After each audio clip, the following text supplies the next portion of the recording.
তো গাইস জীবনে প্রথমে চলে গিয়েছিলাম অযোধ্যা পাহাড়, সেখানে যা আমার সাথে খতরনাক খতরনাক ঘটনা ঘটে তোমাদেরকে এভাবে বললে বুঝবে না। চলো তোমাদেরকে প্রথম থেকে কেসা বলি। তো হে গাইস, আসসালামু আলাইকুম, সব কেমন আছেন? আশা করি অনেক অনেক ভালো আছে। তো গাইস সুটমুট পরে একবারে রেডি হয়ে পিছনে ব্যাগে জামা নিয়ে যাচ্ছিলাম। তো গাইস ফাইনালি আমি পৌঁছে যাই বাসের কাছে, তাই গাইস বাসের কাছে যাচ্ছিলাম। তো গাইস ফাইনালি আমরা পৌঁছে যাই বাসে, আর গাইস আমরা বাসে এখন বসে আছি, তোমরা দেখতে পাচ্ছ। তো গাইস ফাইনালি কিছুক্ষণ পরে আমাদের বাস ছেড়ে দিয়েছে। আর গাইস তোমরা তো জানো এখন আমরা বেড়াইতে যাচ্ছি, তাই গাইস এই এনজয়ে গান না চালালে মজা লাগে না, কি লাগাও গান। লেলা মে লেলা ऐसी हूँ लैला।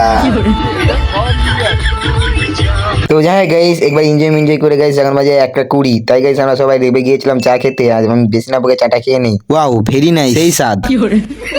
তো গাইস হালকা পাতলা খেয়ে দিয়ে আবারও বাস আমাদের ছেড়ে দিয়েছে। আর পিছনে গাইস আমার কত ফ্যান ফলোয়ার দেখো, এই লাগা গান।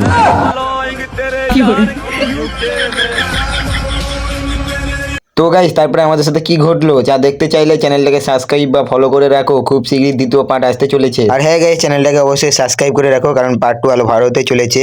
তোমরা ভালো থাকো, আমিও ভালো থাকি। আল্লাহ হাফেজ, দেখা হবে নেক্সট ভিডিও।